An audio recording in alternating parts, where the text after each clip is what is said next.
All right, so good evening, everybody, and welcome. My name is Melissa Ziobro, and I am the Specialist Professor of Public History at Monmouth University, and I am assisting Princeton Preservation Group with their online speaker series. So this evening, as you all know, we have the Campbell Soup Company Corporate Archives, preserving the history of an American food brand. But I'm not going to do the full introduction. I am going to now recede into the background and I will be monitoring the chat if you have any technical issues. With that, I will introduce Gary Soretsky, who is the head of Princeton Preservation Group, and as many of you know, the longtime Monmouth County Archivist. So Gary, it's all yours. Thank you, Melissa, and welcome everyone. The Princeton Preservation Group, for those who are not familiar with it, began 20 years ago. It was founded by Susan Swartzberg, the preservation librarian at Rutgers. And since Susan passed away, we've been continuing on, meeting several times a year.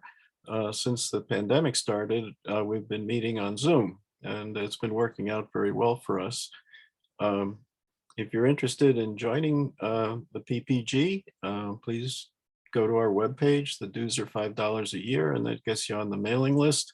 And in the future, we may be having some members-only events. So you might very well get some benefit from your membership other than just supporting us.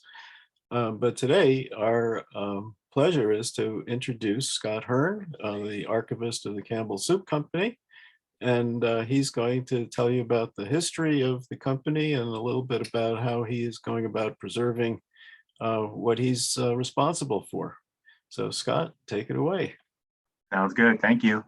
So yeah, hi, I'm Scott Hearn. I'm the corporate archivist for Campbell Soup Company. It's kind of a misnomer because Campbell Soup is a lot larger than a lot of people realize. So when you put it all together with Campbell and all its associated brands, it's around 1,000 years of combined history, which is kind of wild. As you can see in this timeline, there's a lot of brands and a lot of things that you might not realize we've been involved with over the years, being founded in 1869, but also like Snyder's and Lance, that's part of us now. We also have Pepperidge Farm, so goldfish crackers. So there's a lot of stuff that's going on. So today I'm going to give you guys a brief rundown of the history because the history gives you a context of how vast my collection is and the different kind of issues that can come up with it. I'll go towards the end, but right now we're going to jump into it. So everything starts in 1869. So we're going way far back here, obviously, with these two gentlemen right here. So these are the original founders of what would become the Campbell Soup Company. Abraham Anderson is a tinsmith and Joseph Campbell is a fruit and vegetable merchant. So they decided to come together and start canning mostly just vegetables to start. So they start with 3 initial products, which are going to be asparagus, French peas, and beefsteak tomatoes. So this is one of our objects that we have in our collection, this beefsteak tomato can, still preserved. It dates from 1871 to 1873. It's the oldest artifact we have and that I display regularly because I also do these kind of tours in person for employees and occasionally outside groups. But yeah, that's the oldest artifact we currently have in our collection. It's also our first logo, which most people don't know about, which is the 2 guys and a tomato, which I absolutely love. Because if you saw the picture before, they made themselves like 20 to 30 years younger than they really were in that photo. So I just think it's really funny and cracks me up every time.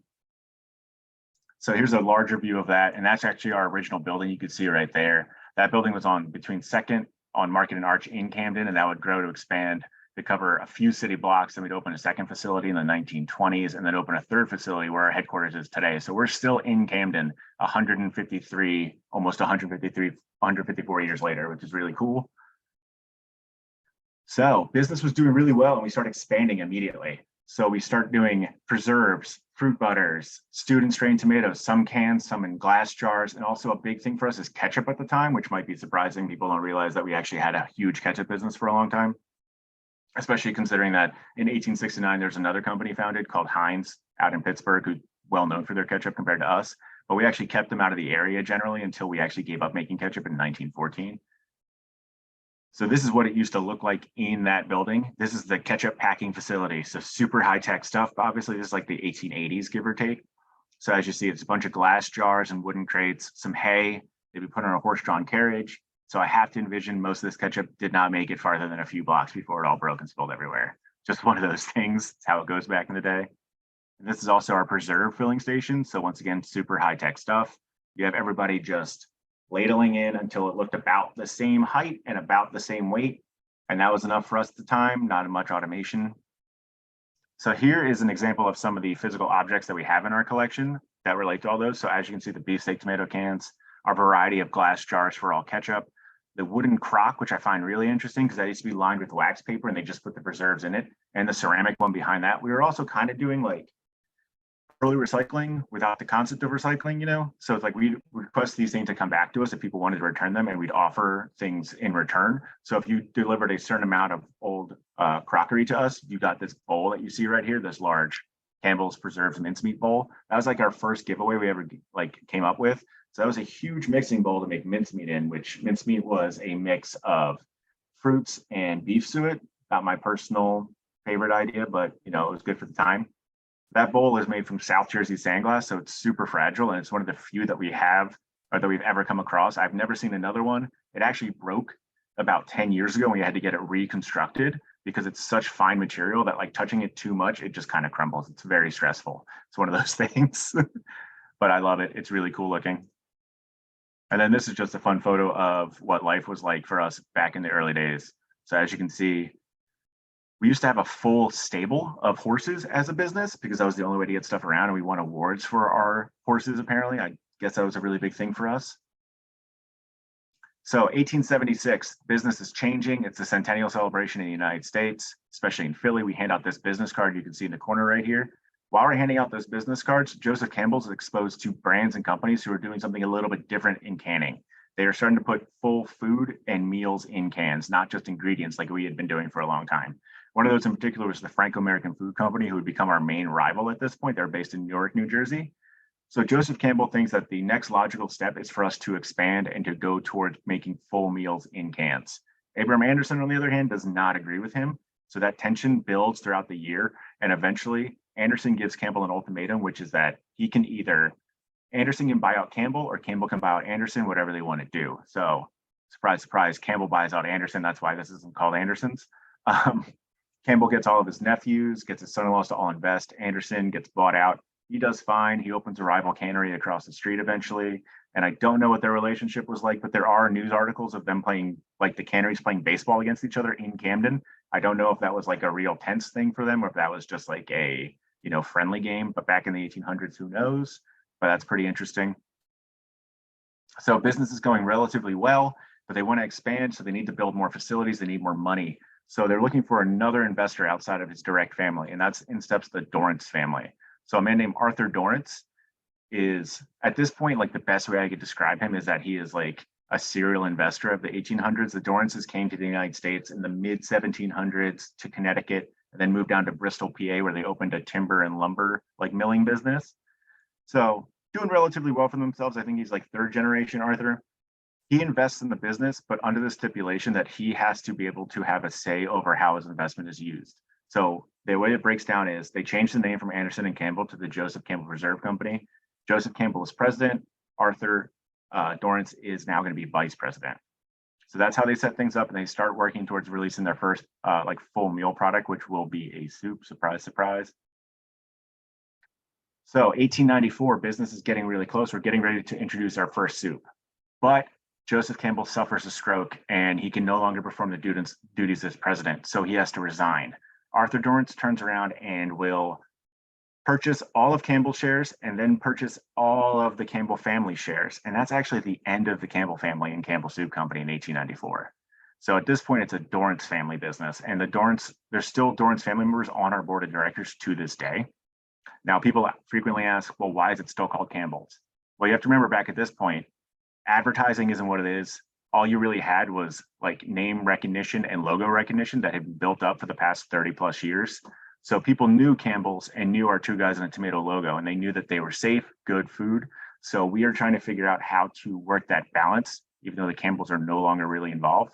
But the next year, our first soup is finally released, which is this label right here. So we have a massive label collection, obviously going all the way back to pre-soup, but specifically after soup. There are so many more. So here we have our first soup. It's ready to serve. It's 30 ounces. It's quite large, pretty heavy, costs about 30 cents, which, you know, it doesn't sound crazy now, but that's a lot of money back then. This label is really cool because the gold paint that's on it actually has fool's gold crushed into it. So when you see it in person, I keep it preserved to the point of where you can still see the shimmering in it a little bit. So it kind of really stood out on the shelves, which is really fun. But we made one big error with this soup. We didn't want to season it too far either direction because 1895, everybody's like moving to the United States. There's people from all over the world with different tastes. We're like, just let it be customizable. But we can't tell anybody that because we don't have advertising yet. So what we do is we just have, when heated, the contents of this can are ready for use. So people haul this soup home, spend 30 cents, and it just tastes bad. I'm not gonna lie to you guys. The reviews were not great. Nobody really liked this soup. It cost a lot of money. And the next big issue is that it was so heavy, we couldn't ship it and we couldn't make any profit off of that. So it basically stayed in the region available, but we couldn't move it anywhere and nobody really liked it. And it almost bankrupted the company pretty much immediately, which is a nightmare. So that leaves us in a very precarious situation. But luckily at this point, we're making around 200 other different products. Like that's all the fruit, canned vegetables, fruit preserves, condiments, stuff like that. So they kind of refocus and push on that stuff and keep making soup, but don't really don't try to promote it too much. It's just kind of the thing that's happening. So 1897, this guy shows up. This is Arthur's nephew. His name is John Thompson Dorrance. So his birthday was actually on the 11th of November. He would have been 149, I believe. He was a graduate of some German university whose name I can't pronounce because I don't speak German, unfortunately, with a PhD in chemistry. And before that, he had a bachelor's in mathematics from MIT. So he is a pretty well-educated dude for the 1890s. And while in Europe, he fell in love with French food and also European cuisine and just how they ate food and their like dining traditions. And he really wanted to pursue that instead of becoming a professor. He was offered a professorship with 5 different universities in the US and turned them all down and decided to chase his dream and work in the food industry, which is wild to me. And he goes to his uncle's cannery and says, I can help you out. I can help lower costs. I can make the recipes better. His uncle immediately says, no, you're not welcome. I can't afford you. Time's not right. Things are going poorly. Please just go be a professor. John does not like this. He moves to Camden. He basically keeps asking, keeps suggesting different ways that he can fix products. Arthur gets so annoyed, he goes to John's dad and he tells him, what do you want me to do with your son? So they come up with a master plan, which is to make John's life basically miserable so that he'll leave and go be a professor. They give him an office in the building on the top floor. This is his office. So here, this is the top floor of the building. Below him is where all the food is being prepared. He has to pay for all of his laboratory equipment out of pocket. All the heat from that food being cooked underneath him is just rising up. Not a great place to be. He's wearing a wool suit all the time. Seems terrible to me. And also he's getting paid the flat rate for all employees, which is $7.50 a week. So they're really trying to make this dude have a bad time. But John is not bothered. He decides that he wants to still keep doing this. And what he does is he starts going through the books, looking for ways to lower costs and improve recipes. Arthur sees this, says, don't touch anything that makes money. So John says, all right, not a problem. Finds the worst performing product, which is our 30-ounce beefsteak tomato soup. Now he does 2 things. The first one is he adds some flavor to it. Who knew? That seems like the obvious thing to do. He makes it taste good. That's usually helpful. He adds some cloves, allspice, red pepper, which is a big one. So it has like a European French style, but the red pepper gives it more of like an American like flavor to it, which is really cool. And now he's trying to figure out how to make it affordable and also how to make it so you can be shipped. So he realizes the heaviest part of soup is the water. If you remove the water, you can make the can much smaller, it saves on costs, and it goes from 30 ounces to 10 3/4 ounces. That's called condensing. So he basically takes a can of soup, which back in the day was 6 servings. Now you can get 6 servings of soup for 10 cents instead of 6 servings of soup for 30 cents from our competitors. So now you can buy 18 servings for the same cost as anybody else we're competing against. This is a revolution in this concept, and John takes it to his uncle, and his uncle immediately agrees we got to go through with this. And this is our first ever condensed soup label. It is not the one you guys are expecting. The black and orange is more Halloween appropriate than it would be what we know today. Some design notes on here that I just want to point out real fast. So I talked about the tension between the logo and the name. As you can see here, the name is not up top. It's just the logo, which is centered. So it's kind of interesting because they're trying to like see which way they can go with this, but they quickly encounter a problem with that.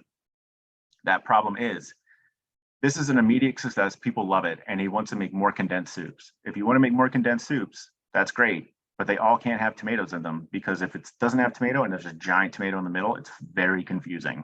So we're going to have to redesign this label if we're going to want to expand on this product. So 1898, this guy standing right here is named Herberton Williams. He's a alumni of Penn and an executive at the company. That's what he's listed as. Unfortunately, no more records for that. It was 1898 Thanksgiving Day football game, Cornell versus Penn in Franklin Field. Snowy, rainy, muddy. You know, November in the area, it is what it is. He's watching the game go down. He can barely tell what's going on because everybody's covered in mud, except Cornell debuts their new uniforms, which you can see right here. So this is a photo I acquired a little while ago of the 1898 Cornell football team with their nice rugby striped sleeves. As they're playing, the mud, even though it's covering them, the red and white is still shining through that mess. I don't know how he agreed to get them to do it, but he just kept pushing red and white, red and white, red and white. So we did it. 1898, this is our first red and white label. The name Campbell comes back up top. The logo in the middle is used across Europe. I don't know if there's a family connection or not, or if they were just trying to seem more European. It's one of those things. It's hard to say. I can't really give definitive answers sometimes. So then we get another redesign in 1898 or 1899, sorry. So as you can see here, we win a gold medal at the Philadelphia Export Exposition, which is a very exciting thing for us. We add that medal directly to our label. And also we start doing on-label advertising, which is pretty next level for us. So the Diamond of Kinds would allow all consumers to know that there's different varieties of soup than what they're seeing in person. So if a grocer's carrying 3 styles, you know we make 10 to 12 plus more. It's just an easy way to let consumers know all the things that we are offering and all the availability. Winning that gold medal gave us the opportunity to go to the Paris World's Fair of 1900, where we win a bronze medal. We have a story that says we were up against competition where everybody else made their soup from scratch, and we sent a suitcase full of cans and made it that way. I don't know if that's true. It's a story that's been floating around for 70 years, which I find really interesting, but I can't really give you guys 100% positive on that one. But we do win a bronze, and that's really cool. And we keep that on our label to this day. That is the medal that's on there. The color varies through redesigns, but it's a bronze medal from the 1900 Paris World's Fair. And we did not have the original in our collection, but I recently, about like 6 months ago, found the model shown at the event of a bronze. So I was able to purchase that. So this is the photos of that. So I just recently acquired this medal. It came in a case. It's really cool, really nice to have in our collection because it's something that had just been missing. Luckily, one of the things is like this medal is so specifically important to us, but not to a lot of other people. So luckily it did not cost too much money, which is always a benefit. So at this point, we get into our advertising. So to give you guys going backwards, I have glassware that I preserve and manage. I have tons of labels, recipe books, and now we get into physical advertising. Our advertising collection is the largest portion of my collection. So overall, in Camden, I have a little bit over 10,000 different items that I manage of all varying materials, which is, it can be a lot at times. So 1904, we start advertising on trolleys. So this green picture right here is a trolley car card. So basically like a subway ad at the time. That's where the Campbell kids are introduced, who were created by Grace Drayton, a Philadelphia illustrator. And then in 1905, we start doing print advertising in magazine, which is the black and white one here. What's really wild about this, it says over 16 million cans sold in 1904. That's less than 10 years since condensed soup was invented. We sold 16 million cans. It is absolutely mind-blowing to think that that much soup was made in a single facility in Camden and made it basically all around the United States at this point. It's really hard for me to wrap my head around, even though I've seen the numbers. And obviously we need a lot of tomatoes. So this is just the backlot of our facility. This is during tomato season. This is what it would look like. This would be a lot of people getting close to selling their tomatoes to us. And then to get into this line, you'd have to wait in this line, which just seems like a very long day. There's some news stories here and there about Camden residents who just were not fans of tomato season because the tomatoes would fall off the cart, they'd make a mess. And then after that, they'd start cooking all the tomatoes. So it just like smelled like tomatoes constantly, which I can imagine you might get a little bit tired of if you spent so much time with. So 1911, we achieved national distribution, which is, once again, really hard for me to wrap my head around, but this is some warehouse photos that we have from back then. Even more warehouse photos. It's all condensed soup, all in cans. The sheer amount of like food and vegetables that we need for this kind of project is so wild to me. This is back like in the 1910s, 1920s. Nowadays, it's like the scale is really overwhelming when I've gone to plants to like go collect things for the archives. just seeing like essentially a section of carrots that is about 12 feet tall and like 30 feet deep of just carrots is just, it's too much for me to wrap my head around that many carrots exist. So now we moved to upgraded to trucks, which is really good for us, getting there, getting the technology, a lot less things falling off, which is always nice. So 1914, Arthur decides to retire and he sells all of his shares to John. John becomes president and makes two big announcements. The first is the 200 plus products we make besides condensed soup, he is canceling all those lines. He's done. He wants to do soup full time. He believes that soup is the future for him, and he has so much faith in condensed soup that he is willing to risk the entire business on it. Some people leave the company, some people get upset, but it's John's business at this point, so that's what he wants to do.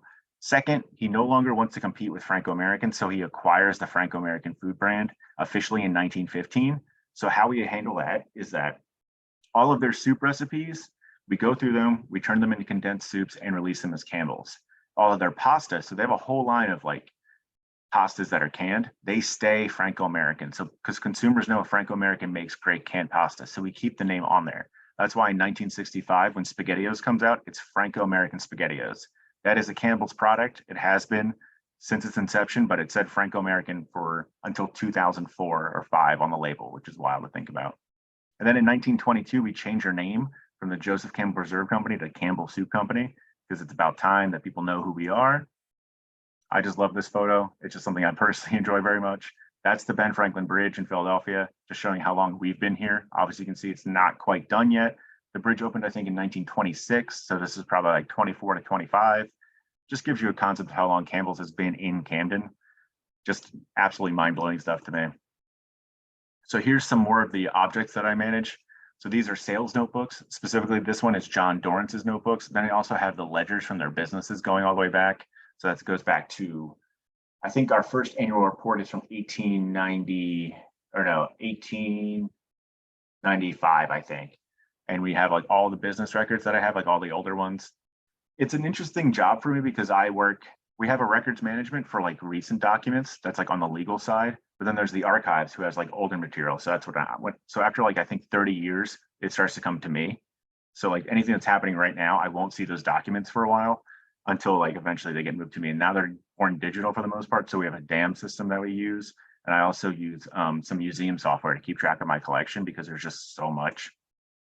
And this is just some more of the amount of various objects I have to deal with. Obviously, we have so many dolls. We have such a large doll collection of the Campbell kids. It is overwhelming at times. But then all the associated brands. So it's labels, it's cans, it's cardboard boxes. It's just a large variety of things, all different needs, all different materials. So trying to keep it all preserved and safe is a lot, but it's really cool. It's totally worth it. And then here are some of the larger objects. So that's a super dress, which I have framed. That is a Warhol, which is technically under my supervision and is the most stressful object that I deal with on a regular basis because of just the value of it. And also I have old vending machines from some of our snack brands. So that's the basic history and the basic rundown. And I wanted to go through all that so you guys can understand the breadth and width of the things in our collection. So I want to talk about the most difficult part of my job, which is really the preservation of packaging, because I get a lot of packaging that still has food in it. It is an interesting issue to have to deal with because you have to weigh. So the labels, that's easy. If you want just the label, you can take that off. But if you want examples of the cans, you need to empty the cans to get them and clean them and keep them preserved without having any kind of bacterial growth. That they stay obviously in a good temperature. So there's a lot of product in our collection that is like from the 70s, from before we had an archive, that is unopened cans of soup that I am just literally dumbfounded with. I don't know what to do with those. I don't want to open them. Does not seem like a good time for me, but I'm going to have to do it eventually. So how I handle that mostly is that I segregate any kind of item that has food still in it or food particles, and I keep them out of the stacks to just avoid contamination of other products. So that's a big thing for me, is like avoiding contamination, but also like our packaging. So goldfish, for example, I don't know if you guys have had goldfish lately. It's a paper bag, but it has foil on the inside. So when I get a new bag of goldfish, when we release something new, I'll remove the foil to keep the cardboard safe and the paper bag part safe, because the foil itself has the residue of the food, which can get bad and can cause problems and deterioration. So that's just like one of the strangest parts of my job. And also just the sheer amount of food at this point is just overwhelming. If anybody has any questions, please feel free. We can go through the chat or whatever. I'm more than happy to talk about more of the strange things and more issues that I have. So yeah, is there any questions out there? So Scott, I had offered to facilitate the Q&A. Are you done with your formal portion entirely? Yeah, that's like, Okay. I just wanted to give people a background on basically how strange and large the collection can be. One thing I forgot to mention is that we have facilities across the United States. So our headquarters is in Camden, but we have an office in Connecticut, California, Wisconsin. We have 3 factories in Maxton, North Carolina, Napoleon, Ohio, Paris, Texas, and then we have all the snacks brands. So I'm technically in charge of collecting items from all of those as well. It is also a 1-person operation currently, so it's just me handling all this. So that's, super fun. Oh, this has been so interesting. So everyone, just a reminder that we are recording. You can unmute yourself and ask a question if you would like, or you can type it in the chat and I'd be happy to read it for you. And we actually have a couple in the chat already. So I'll start with those while everyone else, their wheels are turning. Here's one from the Friends of Northeast Pennsylvania. I think it says, where were the cans made? So the original cans, like going back when we were a cannery, they were made by hand at the facilities. So Abram Anderson was a tinsmith. So they were being like legit handmade cans, or like even like early mechanization, but very early. And then eventually we got hired out a company, I think it was Siljan, or I can't remember which company it was exactly, but we hired out a company to make our cans for the soup. And then eventually we purchased that company because we're like, why are we paying the separate can making fee? So we would always build a facility directly next to our plants. So we also started making our own cans. Then eventually we stopped doing that like in the 1990s. And then now it's another company that we purchase cans from. So it's going back and forth a lot. It's one of those things where like, I only have examples of cans from like the 1870s and like the 1990s on, because like in the middle, nobody really saved those because there's like, oh, it's a can, not really important. So it's why I try to like actively preserve all of our packaging, because we're not going to have examples eventually. So it goes from cans being like super thick to super thin, and there's no in between. That's so interesting. Now, I'm going to sneak in a question of my own. Mm-hmm. Scott, you noted that you are like a lone arranger. Were there archivists prior to you, or are you the first and only? So the archive itself has been around for like 20-ish years. I was hired on as the assistant about 5 years ago. So I have a background in public history. So I have a bachelor's in history, master's in public history. I was working at the city archives for a long time in Philadelphia.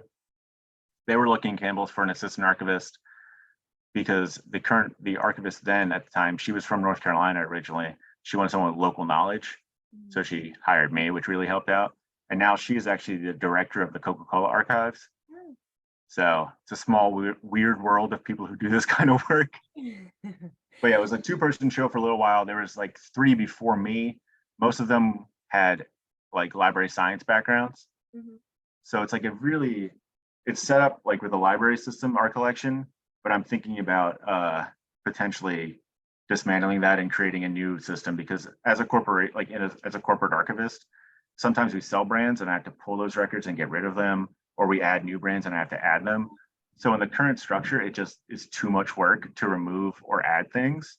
So I need to figure out a new way to make it more accessible and easier for that process, because it happens more than probably I imagine most archives have to deal with. Oh, that's fascinating. Speaking of mergers, and here's a question from Ron Becker, who asks, have any mega food conglomerates attempted to buy out Campbell's? Not that I am aware of. We had like a fight, like a investor thing where like they were trying to get them to like some of the family to leave and stuff like that, but that's all beyond me. Like, I'm not a business guy, I'm an archivist. But yeah, so like I've never seen them. Mostly Campbell's has kind of stayed under the radar, and like we've built our own like pretty large business, because like, so Snyder's of Hanover and Lance and all their associated brands, they're owned by us. Pepperidge Farm, all their products, so breads, Goldfish, all the cookies, that's all Campbell's. They've been part of Campbell since 1961. Swanson, so like TV dinners back in the day, that's 1955 they were acquired by Campbell's.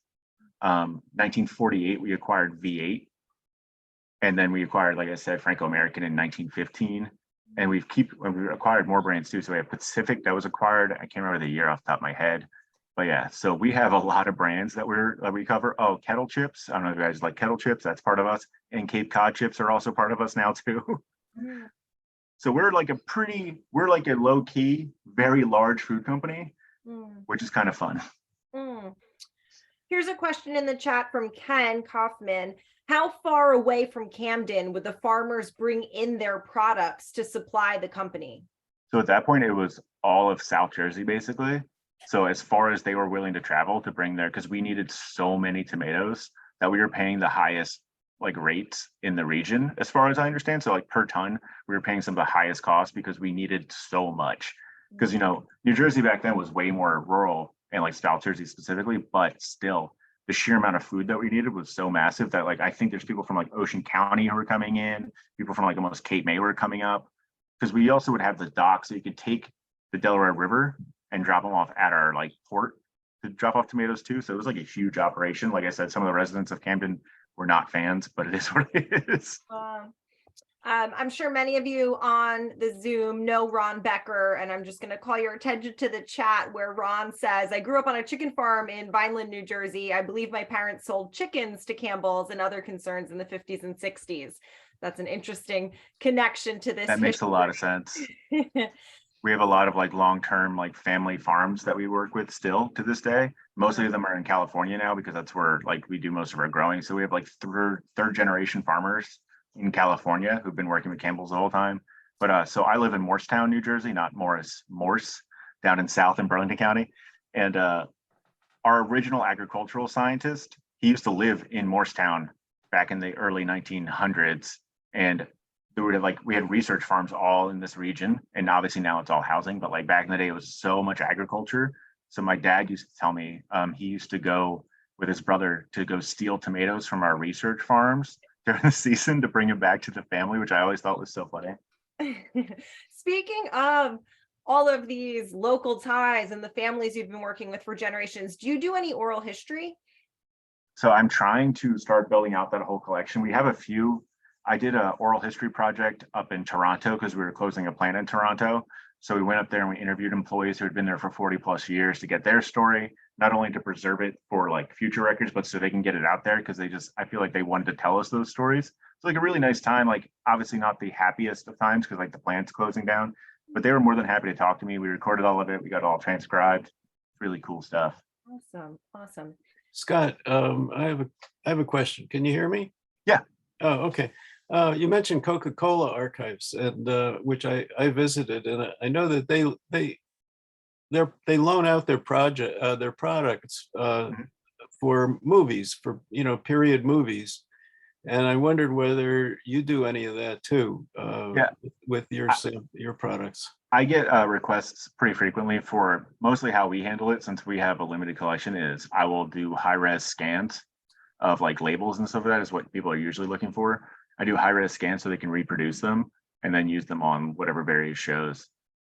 So they popped up here and there. They never tell me what show or movie it's for because that goes through legal first. I just get the request of like, can we have a batch of labels from like the 1955? And I'm like, sure. Here's a question in the chat from Emma Regan. You mentioned old cans from the 70s that have not been opened, but do you have experience with opening and removing food or drink from artifacts without damaging the container itself? No, I don't have, outside of like so the 1970s, they're not that, everything, the oldest stuff we have with food inside is the 1970s. So the best bet at this point is I'm going to have to find someone who can advise me on that just for health and safety purposes. Which is like one of the scariest parts of it, which is why it's one of those things where I keep looking at it. I'm like, oh, I got to handle that. But I'm also like, it's a lot of work. This is a related question from Tim Corliss. I'm curious about the 1970s cans that still have the product inside.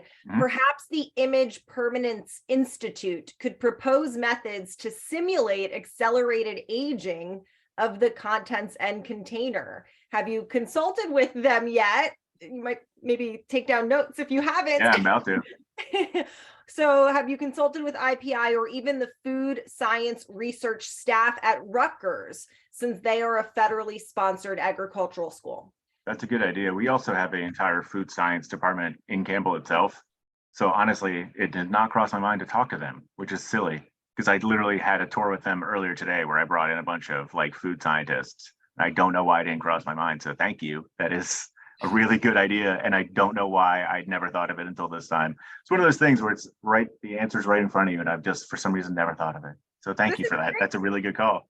The image, the info is flowing both ways this evening. Yeah, it's great. Here is another comment from Ron Becker. Progresso Foods appeared to be a major rival to Campbell's with a plant in Vineland, especially among Italian immigrants in the region. Any documentation of that possible rivalry? So documentation, no, not like directly, but you can see from our product offerings when Progresso started to grow that there was definitely us trying to, you know, cut them off at some point because we started releasing, instead of everything being condensed, so Progresso's ready to serve soup. It's weird that I know so much about soup, but so Progresso's ready to serve. So we started releasing brands like Home Style, which is very similar style, ready to serve soups with like noodles and like had more Italian style recipes. So that's the best way you could tell if there was like any sort of like tension at that point, because you could see that we started offering very similar products or like styles of products. But yeah, I didn't realize like New Jersey was so popular with soup because like Franco-American back in the day, Progresso in Vineland, Campbell's in Camden. I see the Friends of Northeast Philadelphia has their hand raised. Please go ahead. Hello, Friends of Northeast Philadelphia History.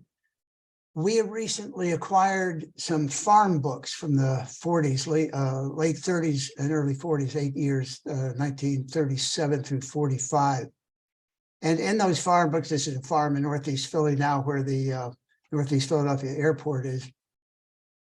They mention growing tomatoes and delivering them to Campbell down in Philly, which I guess they would drop them off on Delaware Ave, and then they would be shipped across to Camden. Do you have any farm books, for one thing? You know what I'm talking? These are like records. Yeah. I'm thinking. So that would probably. I don't think we would have any of those because that was mostly we have contracts from tomato farmers, but I don't have the books on the other end, which would be the farmer-owned books. I do have images of tomatoes being delivered on the river, going back to the 1920s, 30s, 10s. But I don't. These are in the 40s. This is in the late 30s, 40s. So I have contracts. Yeah, how about those contracts? How could we maybe find, this was a Smith farm.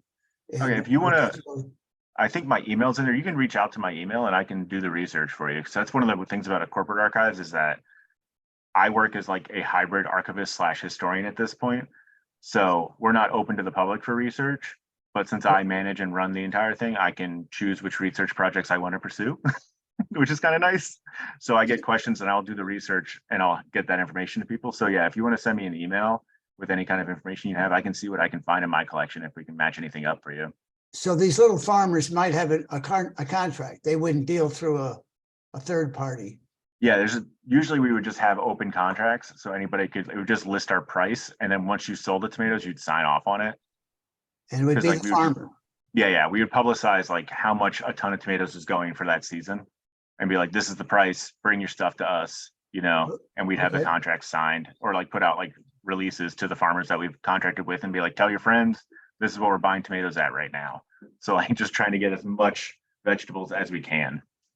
Okay, good. Thank you. Yeah, no problem. Here's another question in the chat from Ken Kaufman. What was the company's initial reaction to Andy Warhol using their can as a muse? This is a very funny story. So 1962, that comes out. He did not ask us about it. He did not ask for our permission to use our image. He just put them out. They were shocked by it. They were confused. So what they did was they sent a lawyer out to LA. I think it was the Ferris Gallery in 1962 where they debuted. And they send a lawyer out and the lawyer goes to see if there's like any kind of injury potentially or any kind of issues. We might want to do like a cease and desist, see if it's okay. And he comes back and he's like, they're just giant pictures of our soup cans. I don't get it. I'm not really worried about it. He's like, I don't think he's making fun of us or anything. I don't get it. I don't know what's going on. So we decided to just let it go and not worry about it because we didn't understand at the time. But then 2 years later in 1964, as he got more popular, we actually commissioned a piece from him for $2,000, which is in the memos. It's the executive staff is complaining about the cost of $2,000 for a Warhol, which is hilarious. And one of my favorite parts is we immediately gave it away. We gave it away as a retirement gift for an executive of the company who was retiring that year. So we have photos of this man just looking very confused and sad by his giant soup can painting because he doesn't get it. It's 2 years since Warhol debuted. So we tried to get in contact with his family to see like if they kept it, what's going on. And they've never responded to us, which I understand. Because if they kept it, it's worth a lot of money. They don't want to tell us. If they did not keep it, they probably don't want to talk about it because it's worth a lot of money.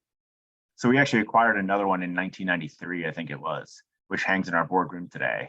And that has Andy Warhol's thumbprint on it because the private collector who owned it was a friend of Warhol. So when he saw it hanging, he stuck his thumb on it. So it has like a little extra mark, which is really cool. That is so fascinating. Oh, I want to know where that painting is. I know. It's like, it's worth so much money and it's Oh just my gosh. gone to history. Okay, I don't see any further questions in the chat, but if you'd like to Yes. unmute yourself, please go ahead. Any other questions? Oh, soup tureen collection. I keep getting a direct message about that. Okay. So the soup tureens, that's a Dorrance family thing. The Dorrance family bought and built out a huge soup tureen collection that used to be on site. We used to have a museum on site, mostly for the tureens. And then I don't remember the exact year, but I think it was the 1990s. They donated their entire tureen collection to Winterthur in Delaware and built an entire wing where they're on display now. We have, I think, 5 or 6 still in our collection, but the rest of them are in that wing at Winterthur, and it's like they have a whole soup tureen collection there.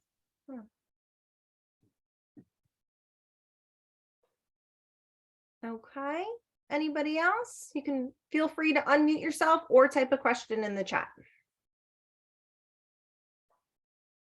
All right, well, this has been fascinating. Gary, do you have any last questions or thoughts? I just want to thank you, Scott, for a very stimulating presentation. I think we'll all go out and buy a can of Campbell soup. Please do. So I can keep archiving. As a way of thanking you. And I hope, you'll stay in touch with us. Yeah, of course.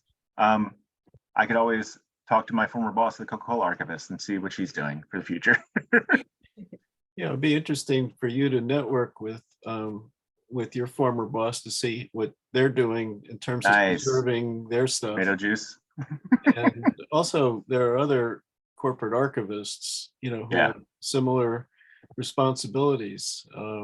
So you might want to talk to some of those folks too. Yeah, it's a fun job.